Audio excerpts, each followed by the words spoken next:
पंखा भिनियों के राजा हवो न भाए, जरत बाटे जवानी धड़कन बढ़ाए, चिकन बदन राजा धूपवो न खाए। लस लस देह कर मन कुलाए, से जिया पे सुती राजा निधियो न आए।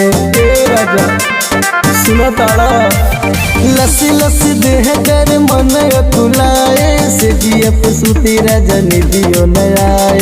काम नाही होला कुछ मन नहीं भाए, गर्मी सताए राजा अगिया लगाए। कूलर लियावा राजा मन कर मोर ताजा, कूलर लियावा राजा मन कर मोर ताजा। रंग रसिया बलम परदेसिया, सजन परदेसिया, बलम परदेसिया, सजन परदेसिया।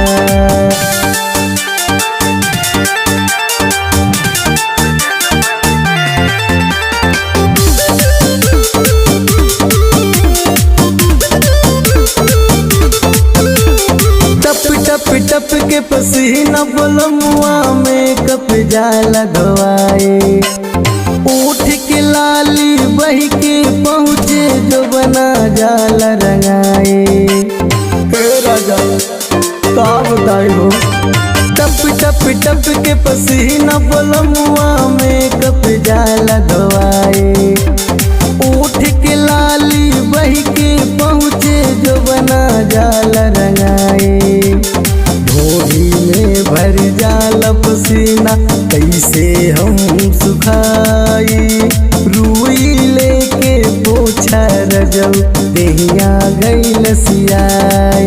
मन होके लब कबू रज कर तू कबू, मन होके लब कबू रज कर तू कबू। हम उतर निसड़िया बलम परदेसिया, राजा हो परदेसिया, बलम परदेसिया, सजन परदेसिया।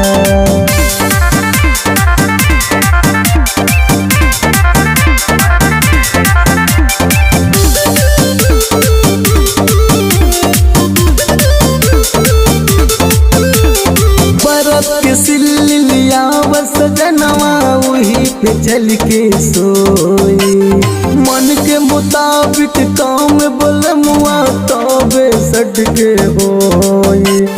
साचों में बहुत गर्मी बा हो, बर्फ के सिल्लिया सजनवा वही पे चल के सोई, मन के मुताबिक काम बलमुआ तबे सट के होई। गर्मी ना बर्दाश्त होला, खोली दिहने साया, चंदन रजऊ सटन पजर ठेका जानी माया।